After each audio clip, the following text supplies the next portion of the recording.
Marketa Dolejs.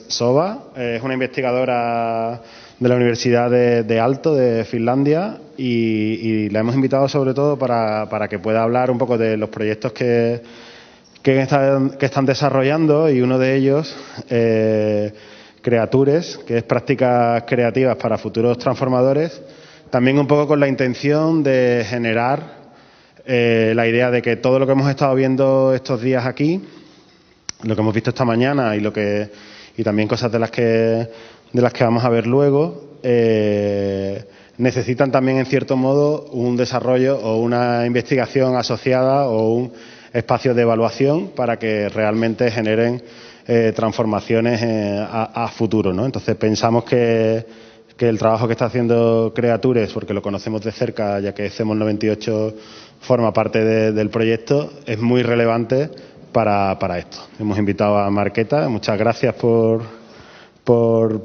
acompañarnos, y espero que sea útil para todas y todos. Lo mismo que hemos estado haciendo estos días. Después, cuando terminemos, hay preguntas y con eso nos organizamos. Gracias. So thank you so much for the introduction, and hello everyone, and thank you for coming and making the time for coming to the talk. And of course, a huge thank you to all the symposium organizers for inviting me and hosting me here in Seville, and letting me to talk about the project that I have been working on for last 2 years, almost 2 years, together with many other people. A project called Creatures, or Creative Practices for Transformational Futures, as the full title goes. So today, to give you a little bit of an outline, I'm going to divide the talk into 4 main segments. First, I'm going to introduce the project background and the goals and objectives and motivations that we have been following. And then I will introduce a little bit more in detail the project structure and the research and creative practice processes that we have been doing for the last 2 years. And then I will introduce 2 specific case studies, 2 creative projects that we have been co-developing in the consortium and looking at its transformational impact. And then I will try to sort of bring it all together and talk a little bit more about, what kind of change creative practice can do in the world today.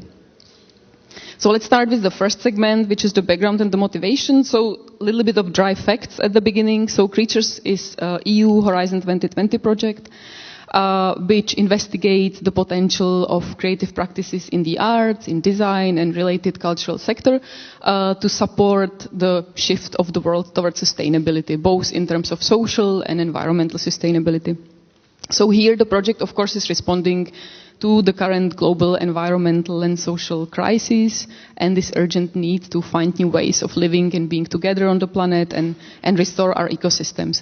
And the main standpoint that the project is holding is that the cultural sector and the work of artists is really crucial for this kind of shift, for this kind of move, towards more sustainable ways of living. So starting from here, from this standpoint, what we are trying to do is we are trying to identify what are the aspects of creative practice that contribute the most towards sustainable transformation and demonstrate these aspects to various stakeholders in the sustainability sector, including policymakers, governing actors, decision makers, and other context actors. So the project is set up to last for 3 years. We have started at the beginning of 2020. The popular year. So we still have 1 year to go, and it functions as a consortium of 11 partners who have various expertises in the field of creative sustainability research and practice. So this is kind of how the consortium look like. It consists of 4 universities, namely the Aalto University in Finland, which is also the coordinator of the project. Then the University of Sussex in the UK, the Utrecht University in the Netherlands, and RMIT both in Spain and in Australia. We also have 5 arts organizations involved in the consortium. So this is Superflux from the UK and Helon from Finland, which are design studios creating works for private and public organizations. Then we have Furtherfield from the UK and Kersnikova from Slovenia, which are art collectives that are acting more as cultural institutions and producers. And then finally we have Zemos 98, which some of you probably know, which is a local Spanish creative arts cooperative that has like extensive networks in grassroots and activist circles, which they are bringing the knowledge from into the project. And then we have two non-profit organizations, which is a Sniffer from the UK, which contributes this special sort of domain knowledge and expertise from brokering between creative practitioners and policymakers, and Open Knowledge Finland, which is from Finland and has expertise in the application and development of open knowledge systems and in system thinking. So altogether, all these organizations basically count to around 30 people who work for the project on a day-to-day basis, on a regular basis. But we also are working with a lot of external collaborators from across all kinds of fields, including artists, policymakers, and other researchers who are involved in like a less regular basis. And what I would like to mention here that this interdisciplinary consortium, this interdisciplinary group that we have, is actually in a way quite unique, at least if you think about it in the context of EU projects.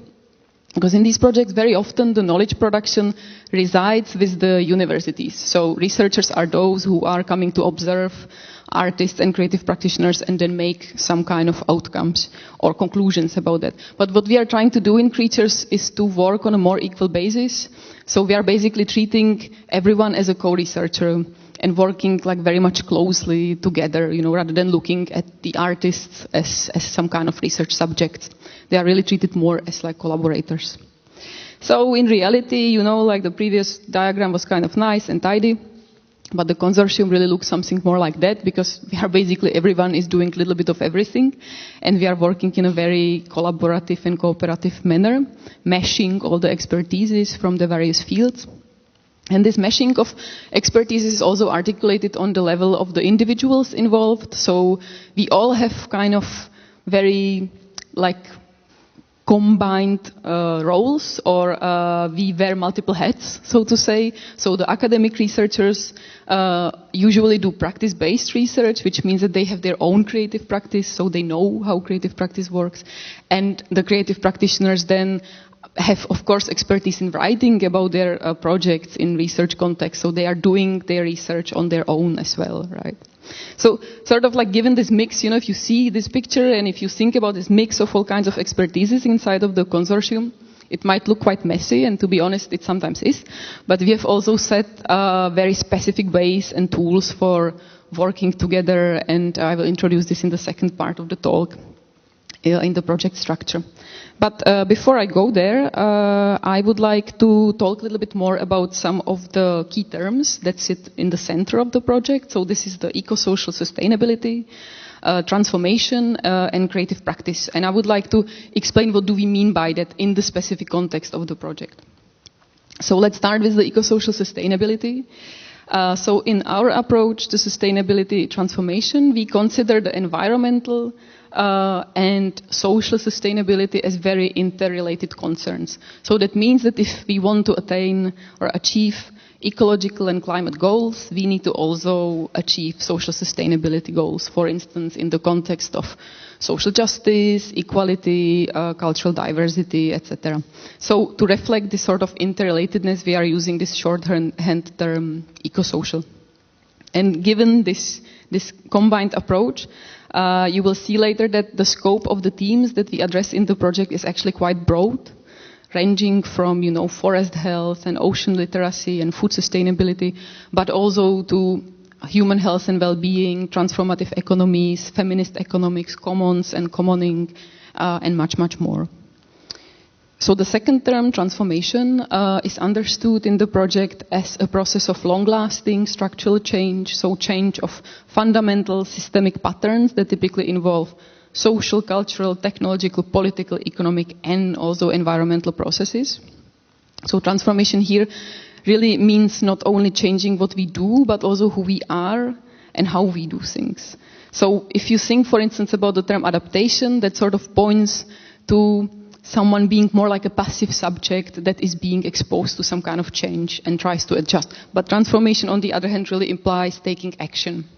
And so with this in mind, transformation poses quite a challenge to policymakers, because on one hand, it implies really a change. So that also means change of current political regimes and the way, that are supporting the ways how we do things in the world. But on the other hand, it's a very abstract concept also. So it's very hard to translate it to practice for policymakers, of course. So this is one of the areas where Creatures is trying to bring in some kind of new knowledge about how this can be done, how this very abstract concept of transforming the world towards sustainability can be translated into real action. And finally, the creative practice is defined. Of course, if you think about creative practice, you can think about it very broadly. Like, creativity is part of everyday life, and in a way, each of us is creative. But of course, for the sake of the project, we had to narrow it down a little bit. So first, of course, we are focusing on creative practitioners that are trying to engender the ecosocial change. Second, we are working with professional creative practices, so with people who identify themselves as creative practitioners, so artists, curators, designers, change makers. And then third, we are also focusing on creative practice specifically that brings about experiences rather than finished artifacts. So we are focusing on creative projects that are co-creative, that support sort of long-lasting sustainability-oriented processes rather than direct material outcomes. So, rather than kind of solutions for behavioral change, for instance, we are much more interested in like long-term processes of how to change the ways how we live in the world and what we do in the world together.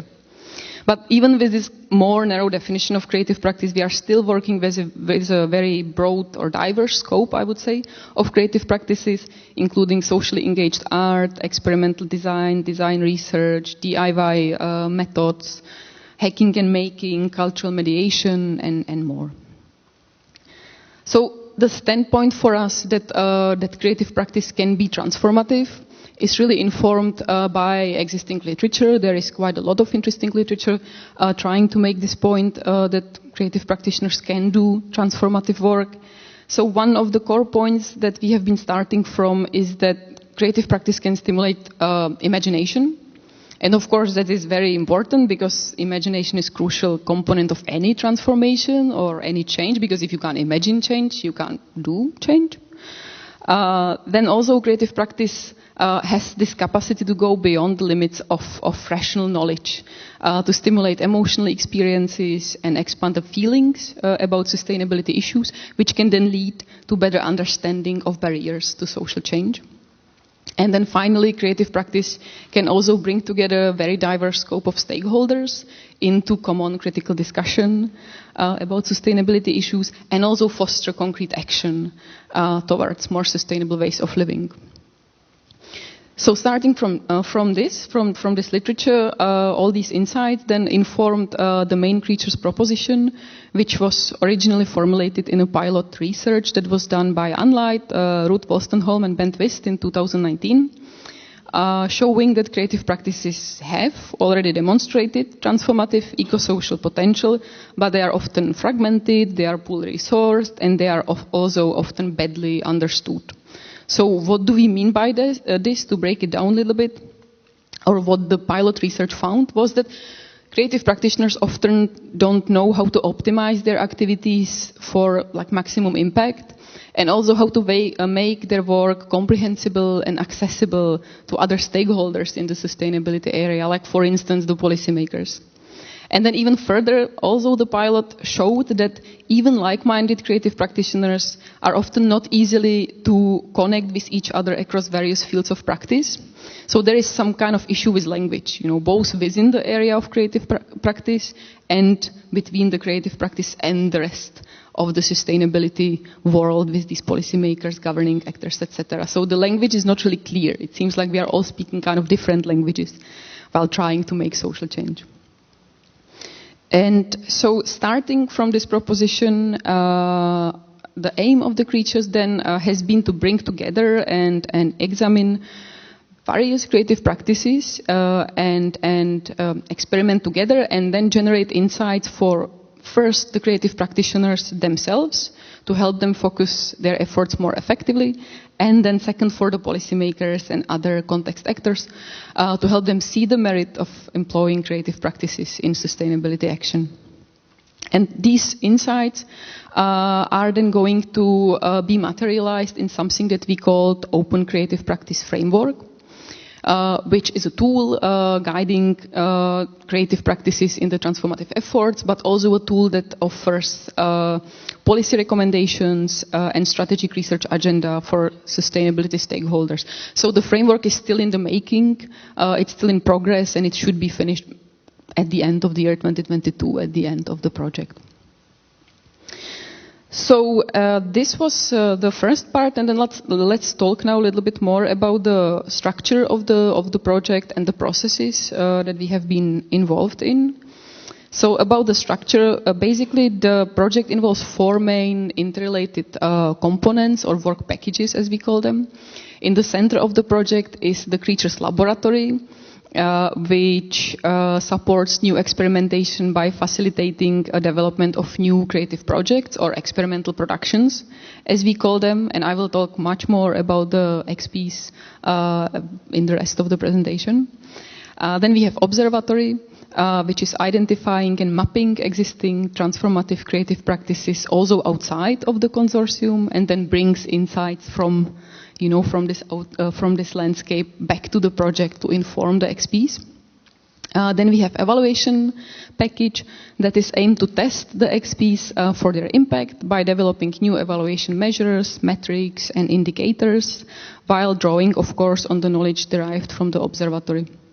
And the evaluation is, of course, super important for the development of the framework.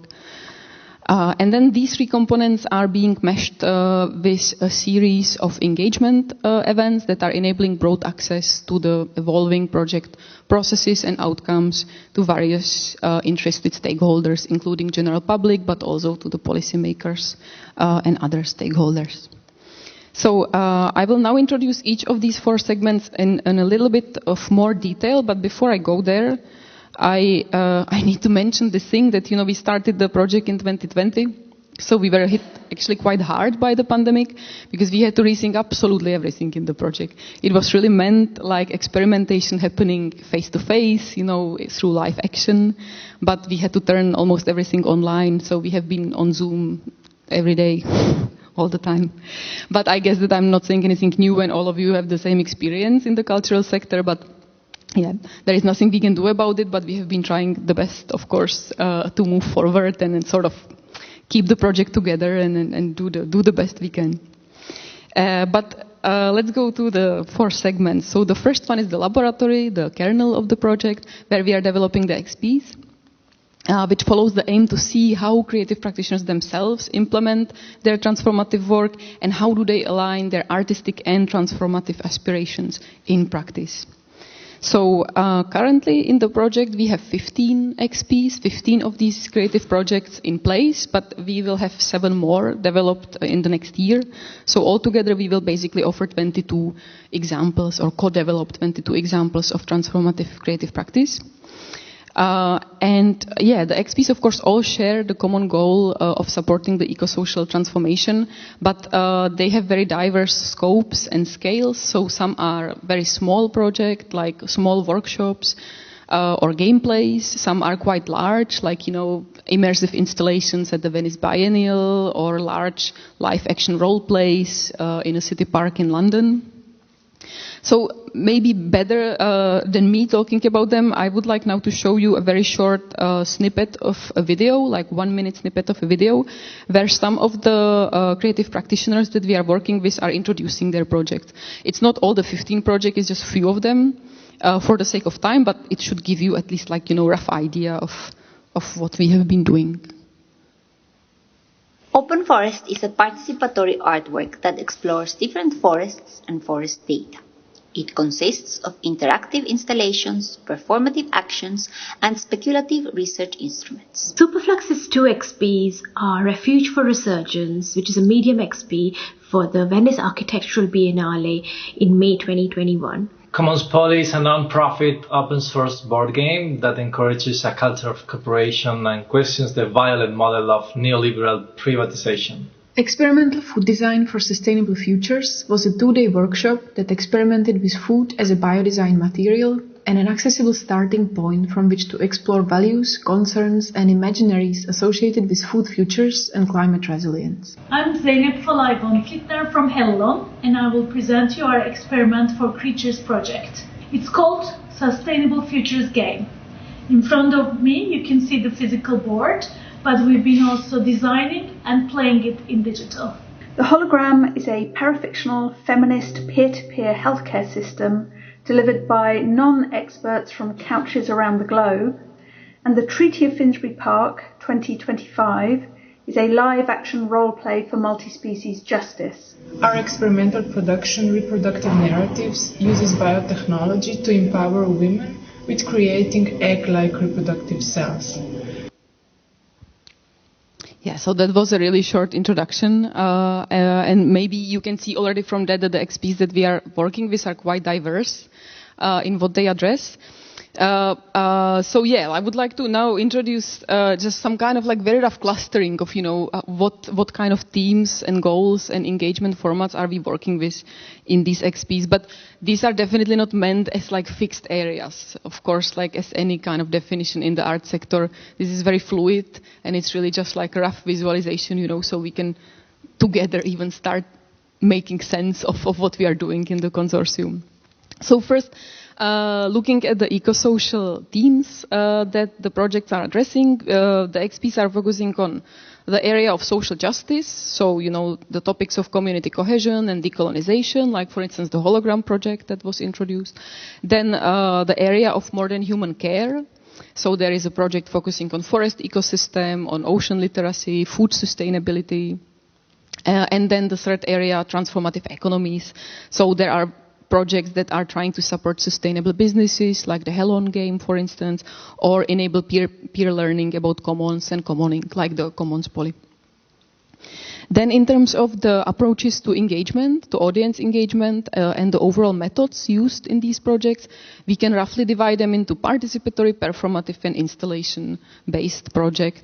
So the participatory, there are usually workshops or the gameplays that are bringing together various stakeholders, into critical discussion.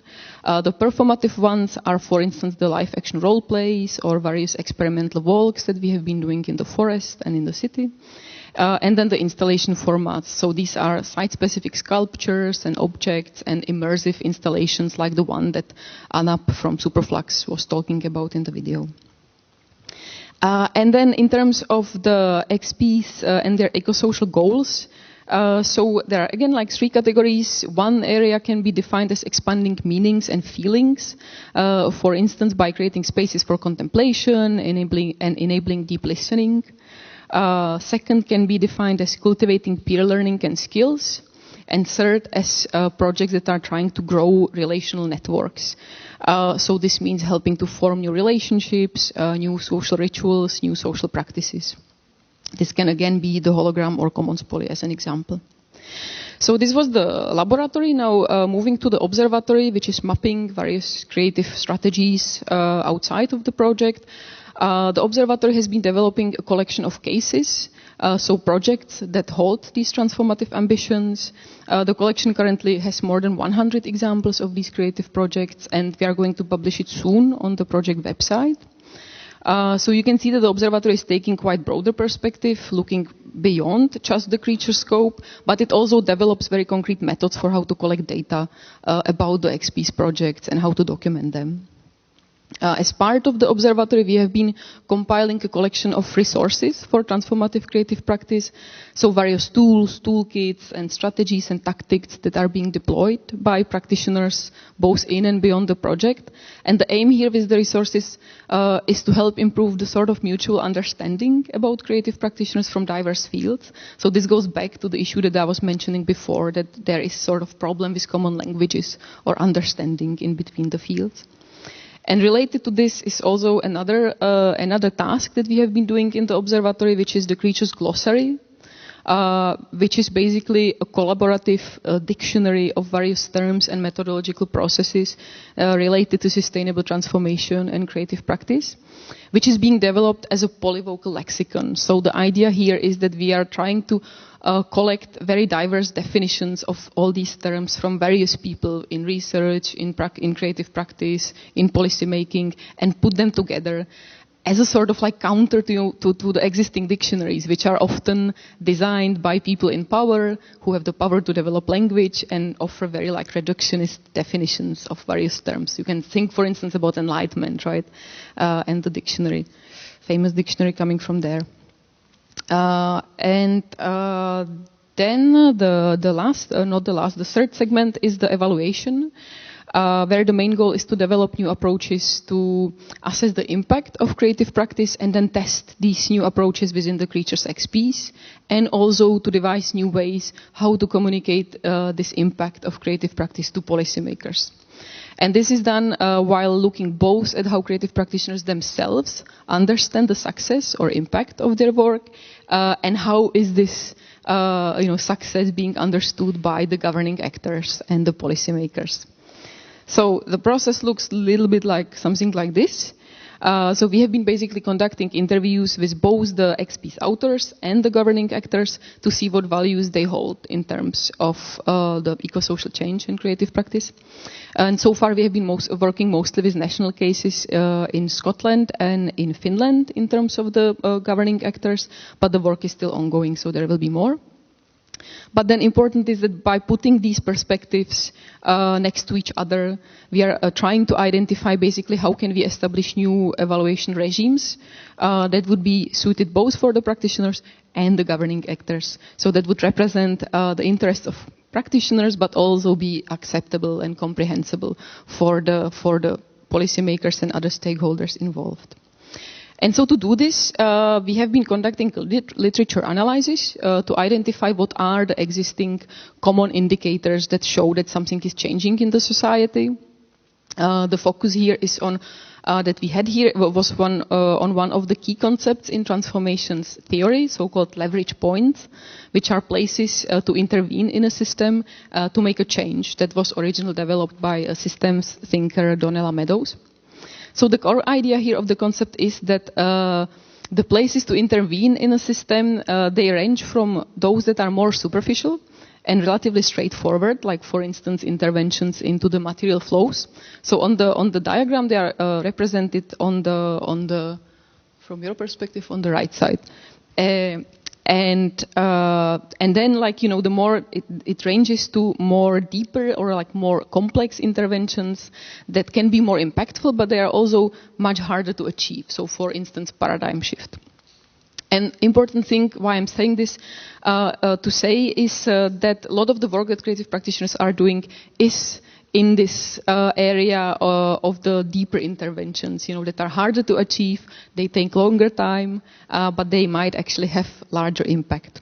So this is maybe one of the problems, of course, why the impact of creative practices are not recognized fully by policymakers and decision makers, because they just take much more time to do, and they are trying to reach to much more complex, deeper systemic structures. And then finally, the last segment, the engagement, the last work package, this engagement package is trying is organizing activities to engage various interested people and groups with the project processes and outcomes. So we are organizing seminars and discussion panels and workshops, we are also running this mailing list called Art, Tech, Nature, Culture, where I would like to, of course, invite you to sign up if you are interested. There is like URL on the slide, as you can see.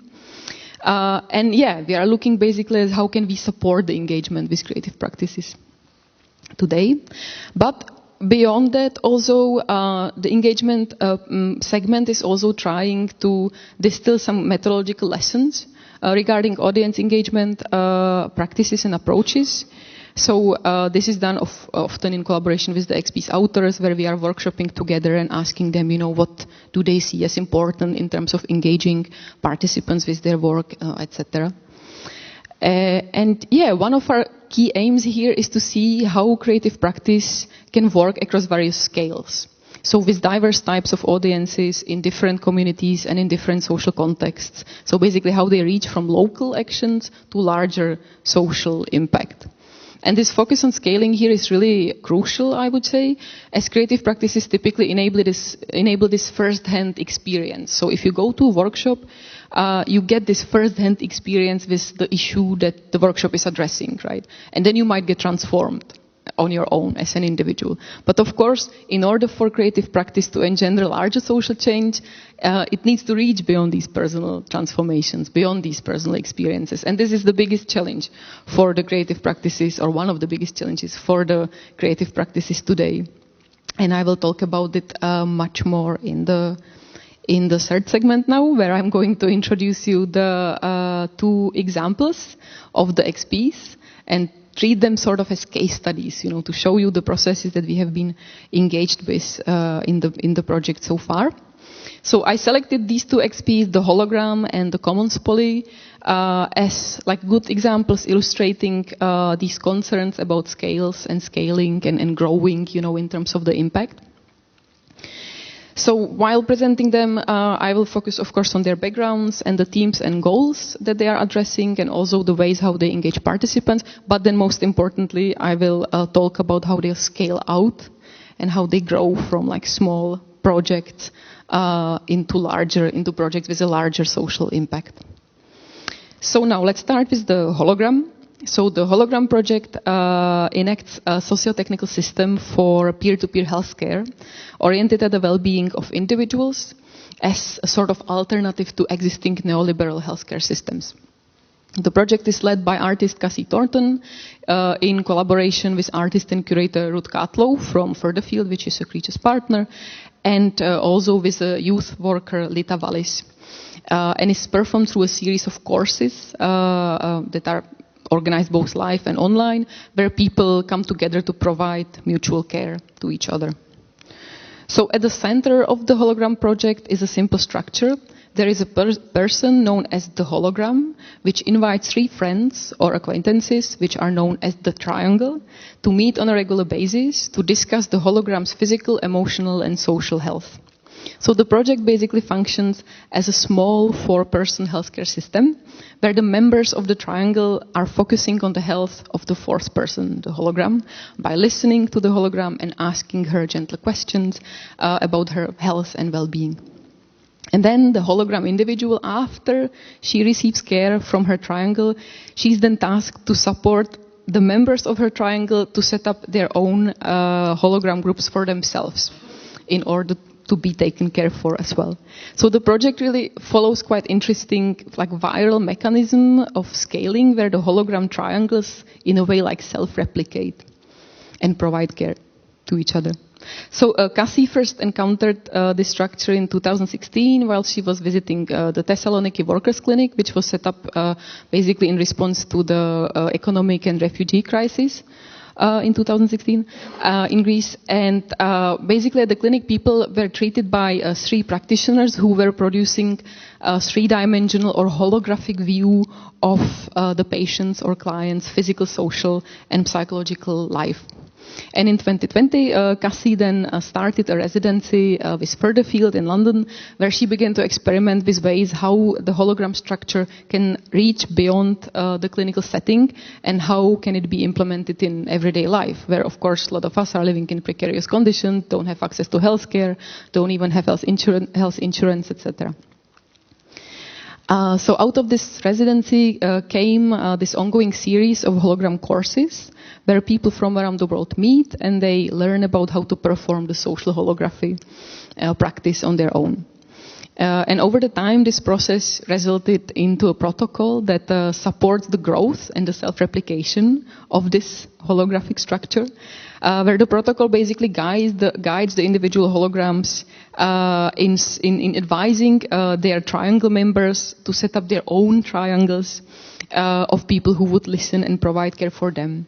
And this process is really quite interesting, I would say, because the reciprocity of care is really designed into the structure of the project. Because if you are a hologram, you are deeply invested into in the health of your triangle, right? Because the triangle is also providing the care for you. So you kind of probably feel it like logical that you should care for them as well and help them to set up their own hologram groups. So far there have been 3 10-week-long courses with around 25 participants each. Those of the courses that were organized within the scope of creatures were documented mostly through autoethnography, where 2 creatures researchers attended the courses and engaged fully, in the social holography practice and made observations about their experience. And this first-hand, engagement of the researchers as full hologram participants was really essential because, of course, we couldn't, for instance, record the hologram courses because it's a very intimate setting. So for us, there was no other way than become the holograms ourselves and engage fully in the practice and collect our own experience. So yeah, to sum up, to bring this together in terms of the hologram, you can maybe see that the project is centered around the understanding of health as a relational rather than individualistic phenomenon. The aim of the project really is to support people's personal transformation through this self-replicating system that is based on mutualistic care rather than on the normative transactional models of healthcare where care needs to be paid for in money. And it's often not accessible for everyone. So the project basically makes or intends to make change by giving people the experience of radical acceptance and radical reciprocity. And really the assumption at the heart of the project is that these small, intimate personal transformations will over the time aggregate in ways that can help shift the larger capitalistic relations, towards more sustainable and careful structures. And of course, that said, the hologram is clearly a very long-term endeavor, and these ambitions regarding the change that they are trying to do, the social change that they are trying to do, they might sound quite bold, right? But there is one interesting thing that already happened in the project, and that's basically that the official healthcare body in the UK, the NHS, they already expressed their interest in the project and in incorporating this hologram structure into their own, healthcare models. So that is already quite interesting. So for me, that's a really nice illustration of, how sometimes we might think how these artistic ambitions to make social change might sound maybe utopian, but actually there are a lot of examples that are showing that they are actually practical and they can be embedded into existing structures, social and economic structures of the systems. So this was the first case. This was the hologram, and now going to the second one, the commons poly, which I'm sure that a lot of you know actually here. So I feel a little bit like, maybe you should be talking about the project. But what I'm going to offer you now is the perspective of creatures. So, our experience that we have had in the last 2 years with the project. But so for those of you who don't know the project, I'm still going to do the full intro. So Commons Poly is a non-profit open source board game that is designed to stimulate a collaborative commons-based approach to the use of public resources and question the violent model of neoliberal privatization. The first Commons Poly version was developed in 2015 during the Zemos 98 festival here in Seville, where a group of certain people decided to hack the popular board game called Monopoly, whose design principles, as you maybe know, prescribe land monopolization and rent extraction and drive players to bankruptcy, basically as a win strategy. So in contrast, the Commons Poly game invites players to cooperate and collectively convert the private spaces on the game board into public and then later in common holdings. So basically the game's design principles draw on the insights from the commoning practices, of course, and encourage players to pool their resources together and act collectively against speculators, which are these nefarious characters in the game that are advocating privatization. And as one of the Zemos co-founders told us, I really like the sentence that, in this game, same as in real life, actually, you really need all the help that you can get from others in order to bring about some kind of change, right? So it really points out to the need of collaboration, and the cooperation really sits in the center of the project. So the game is typically played in public sessions, at cultural events, engaging diverse local communities, but it can also be purchased or downloaded as print-ready files and played privately, so you can either purchase the Commons Poly box, but you can also download the files and print them on your own. And what's even more, Zemos also provides editable game files to encourage a sort of collaborative game development and collective authorship. So anyone can basically ask them for the root files and then tweak them and adjust the game board to their specific local contexts and their specific, local needs and worldviews.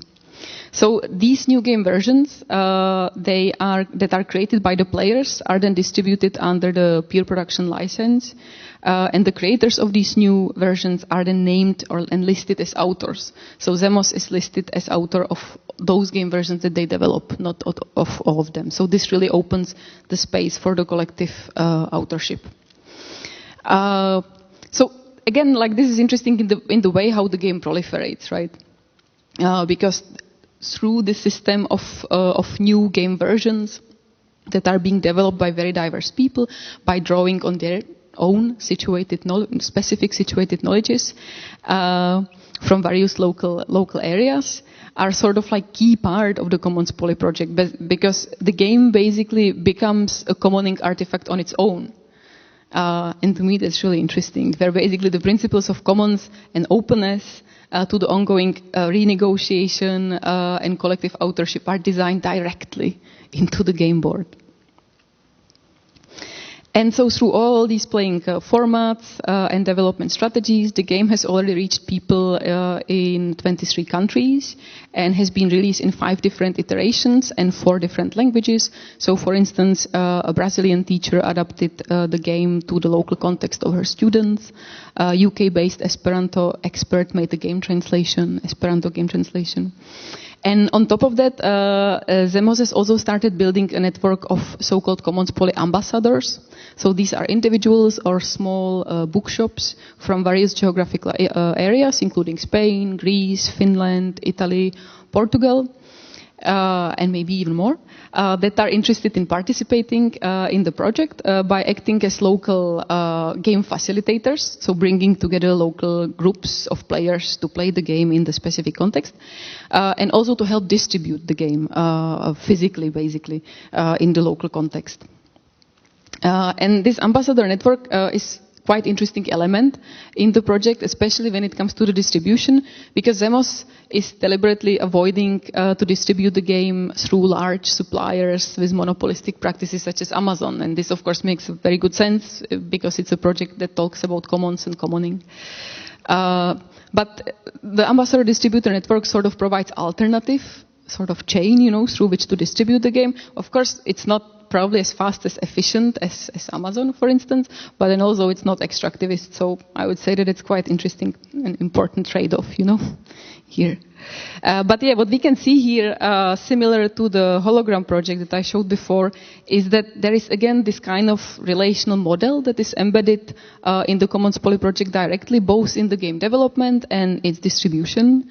And Commons Poly basically grows into this distributed community network that connects diverse local stakeholders who are invested in playing, co-developing the game, and learning together about alternative socio-economic models and practices and about commons and commoning.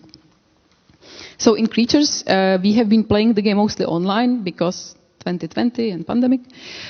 So basically we've been playing in a way where each of us has the physical game board at home, and then we connect through some video conferencing system like Zoom, and the game facilitator shows the game board to everyone, and then we sort of play in this in this distributed and remote way. We have also been documenting the gameplays that are led by the ambassadors, while again being present both as players and researchers and observers, making notes and video recordings.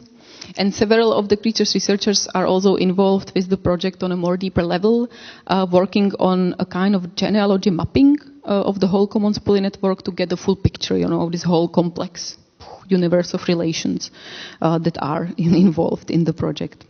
So here I'm, of course, presenting insights from this analysis and this data collection that we have done so far, as I have said before.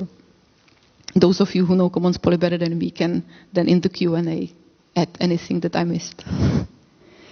So yeah, to sum up, the Commons Poly project, like to us, shows really another really interesting example of a creative practice that fosters the growth of new social networks and a new social practice and new collectives of people who come together around their shared interest in working towards social change.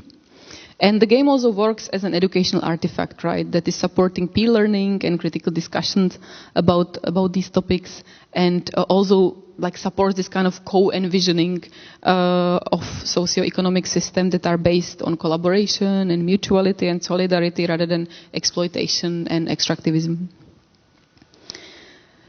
So I will now try in the last part, in the last 15 minutes or so, to bring together the insights from these two XPs, these two projects together, to show how they are working towards social change.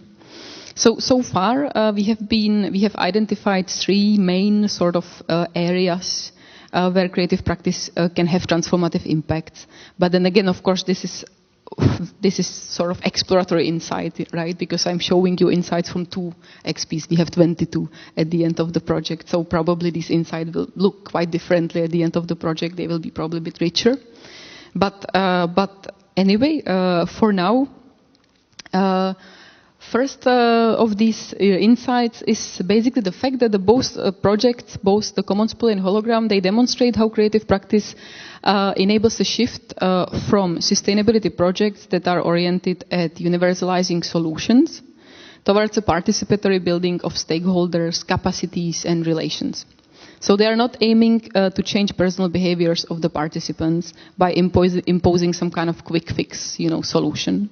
And instead, they help form these new collaborative spaces for people to come together and collectively engage in critical discussions, in peer learning, and in other activities related to eco-social issues. And this approach actually marks quite interesting shift from some of the older knowledge-based models of creative practice and sustainability, where the creative works are treated as some kind of tool to communicate findings, often scientific findings, to the public. Right, but to inform people about sustainability issues and then through that encourage behavior change.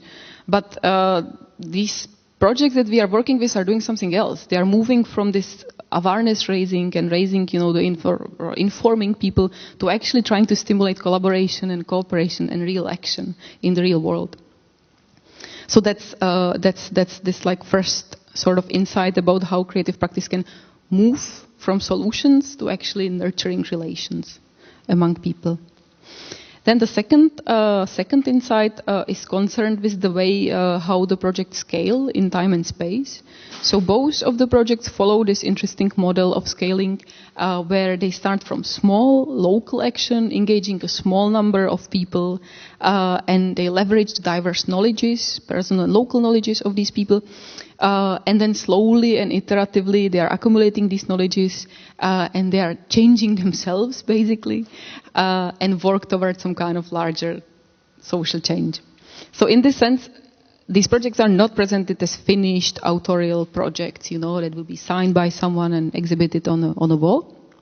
Instead, they basically leave the space for the creative practice that they are doing to be tweaked by the participants themselves and adapted by these participants to their specific local contexts. So the monopoly, so to say, over the project authorship is on purpose being dissolved for the sake of the project's collective development that leverages these diverse knowledges and skills and expertises of people from various walks of life, and they embed these knowledges into their very structures. So this open model of scaling of creative practice stands in a sharp contrast to the model of scaling up, which is a practice that is oriented at linear growth and efficiency, and that is often adopted by some of the most unsustainable businesses and organizations in the world, where these organizations are trying to make a change in the world, in social systems and behaviors and practices, without really being open, to change of their own organizational practices and structures. So what these two projects, these two XPs show is that creative practice can instead support this horizontal growth or like lateral growth rather than the vertical one, So we can call this something like scaling out rather than scaling up. And in this sense, also the project, they are trying to support social transformation while being at the same time transformed on their own. So if you think about Commons policy is trying to make some change, but it's also constantly changing on its own through these new game iterations, new games versions, while making the change. And that's like really again like interesting insight because it stands in the opposition to some of the existing approaches that have been deployed quite often, where the social changes being made through some sort of top-down solutions that are being imposed by some experts on citizens, that are supposed to just adopt these new solutions in their life and change their behaviors towards sustainability. And third, the third area of insights, the projects also illustrate some of the difficulties that creative practices might be facing today in terms of the support and recognition that they receive from various key stakeholders in the sustainability sector who have the power to distribute funding and other resources, and also from decision makers who have the power to decide about the implementation of various social change interventions, such as policymakers, for instance. So the two projects, they both support the social change by nurturing these long-term, open-ended sustainability engagements and critical cooperation among diverse individuals, which is, of course, quite like complex and often also messy process that can hardly be straightforward if you think about it. There is no intention to have a full control over this project, for the artists. So both have some kind of element of surprise or uncertainty really embedded directly into the structure of the projects and into their methods. So, for instance, the hologram can't assure how fast will the triangles of care form and how fast, will the project be spreading. They can't put it in a table and give some kind of visions of how fast will the project grow and make impact. And same for Commons Poly, it's hard to say, of course, how fast will the game grow through the ambassador networks, how many people will be engaged through the ambassadors network, because there are very different contexts. So it's very clear that the kind of change that these projects are making requires time and requires effort. So it can't happen overnight. It can't happen, with just like a click of a finger. But at the same time, what I was already talking a little bit about before is that the current evaluation regimes often require very quick results. They require very clear roadmaps, very clean plans, straightforward plans, how the impact will be achieved and presented and done. But then we also know, of course, from the existing literature that the sustainable ecosocial change on the level of systems require really complex shift in knowing, feeling, and being, and it also requires this sense of peer investment into the change and this element of collaboration and cooperation of people living on the planet. So that, of course, goes beyond this numeric, quantifiable measures and these very quick fix solutions. So here we can think actually again about the model from Donella Meadows that I was showing before, about the interventions that are easy to implement, have lower impact, and that are harder to implement and have more like larger impact basically. But yeah, so we can see here basically that creative practice can serve as a counter to something that has been called rational actor myth, which is prioritizing this quantitative evidence as the main measure of social impact. And with that, we can go, sort of back to the existing mismatches in the regimes of evaluation of creative practice that were mentioned briefly earlier. where basically what we can say, or like what it seems like drawing on this ongoing work in creatures, is that there is a need for new, more diverse epistemological approaches to recognize the transformative value of creative practices, or in other words, there is a need for an adjustment of priorities at the side of policymakers and funders and governing actors and other evaluators, in order for them to be able to recognize and support this kind of transformation in fundamental values and systems, instead of focusing, on these surface, easily measurable attributes that can be quantified and put in a graph. So again, like, to be clear, these insights are really showing a very small chunk of what we are set to do in creatures. Insights from basically the first year and a half of the project and from 2 XPs. I hope we will have more like complex findings at the end of the project, because at the end we will analyze all the 22 projects. But let's see how it goes.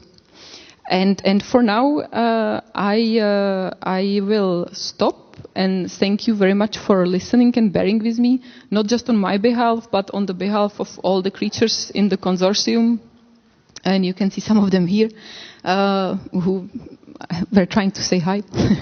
But yeah, thank you so much for listening. Here is the URL of the project if you want to see the website, and I'm happy to take questions, of course. Thanks.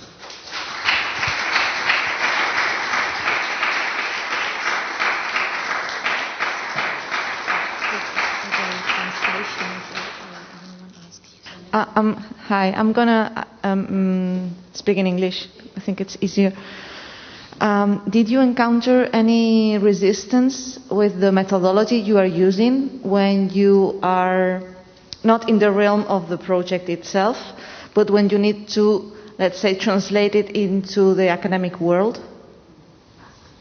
As regards to I'm thinking of the methodology, maybe not of the projects, but maybe it's there too, but of the methodology of the projects themselves. Actually, it's quite a famous case, I would almost say. No, but of course, the project is being reviewed every year by the European Commission for its progress. And we have actually sort of come to terms that this work that we are trying to do is definitely not straightforward for the evaluators at all, because we have been exactly asked to show some quantified measures, to put everything in a graph and to explain what we have been doing in numbers and say what are the user statistics or visitor statistics on our website as a measure of success of the project. And that's, of course, that's understandable, because these regimes of evaluations, they have been around for a very long time. But definitely there is a certain resistance, or there are big challenges for us to overcome in this sense with our own evaluators. But we have also been thinking about that in the sense of it's a kind of, at least in the EU context, maybe some kind of pioneering work. So we need to accept that it's not going to be smooth, and that we need to keep, the sort of positive spirit and try to formulate actually just our own language in a way that it will be understandable and it will be comprehensible. Because very often I think we also realized in the project that we take many things for granted. That some of the things that we are saying sound like, of course, it's like that for us, but they are not being so clear to everybody else. Yeah. So your strategy is more like fighting for your own language instead of trying to translate it all the time. No. That's not what maybe I said it wrongly. It's actually the opposite. What we are trying is to adjust our language, and also through the development, for instance, of the glossary. That was, one of the feedback that we got, which actually was quite helpful, that we are engaging mostly artists and researchers from our own circles in the development of the glossary. But what we need to do is really to reach out, to go to the places that are unknown for us, to bring in, the language of others, also, of course, of the policymakers. But it's also the work of the evaluation package that has been really working closely with engaging the various governing actors so far mostly in Scotland and in Finland, and doing interviews with them and trying to understand what are their dimensions of value, what do they see as important in creative practice, making change. So there is definitely the openness of, to try to provide the framework, the open creative practice framework at the end that would be sort of legible to many of the stakeholders, not just to the creative practitioners themselves. Yeah.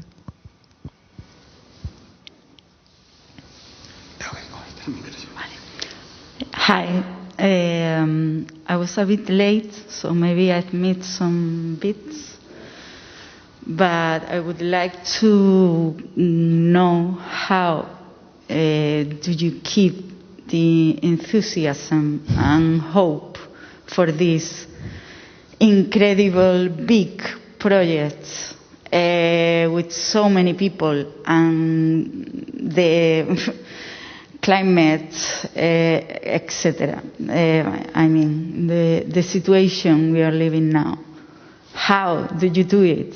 Because for me it's rather incredible to keep thinking about these things. Yeah, no, definitely. I think it was really challenging for all of us, especially because of the pandemic coming, because we were all very, of course, enthusiastic about working together live, in person, and developing all these creative projects and playing Commons Poly and organizing live hologram courses and walking through the forest together, which didn't happen. So there was definitely some element of disappointment. But I have to say that maybe we are lucky, but the people who are involved in the consortium, they are all really quite open-minded individuals who are also providing care to each other. So, for instance, from my perspective as a postdoc, so I'm a postdoc researcher at this project working at Aalto University, I really appreciated the kind of care that people in Creatures are providing to each other, that we are having all these research seminars and research meetings, but we are also meeting just to chat and just to talk about, the issues that we have been facing. And I found that maybe it sounds like kind of very superficial or obvious, that it's nice that people are being nice to each other. But I think it's really core part of the project, especially also with regards to the previous question where we are kind of, sometimes you can feel like you are under constant, this observation and you need to not fight, but you need to explain the work all the time to various people. So this supportive structure of all those people from various areas involved is really important. But we have also been joking already many times that we need 30 years to do this project, not 3 years. That it's nice that we are all nice to each other, but the time is running so fast.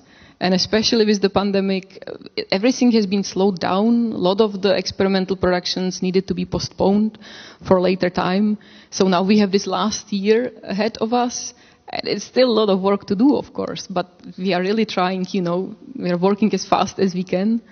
But then again, this kind of work really requires time. You can't just churn out findings, and you need to spend time with it and think about it together. So, yeah. But I would say that definitely those guys in the consortium, the whole consortium is quite cooperative creature, one big creature on its own, which is really helpful.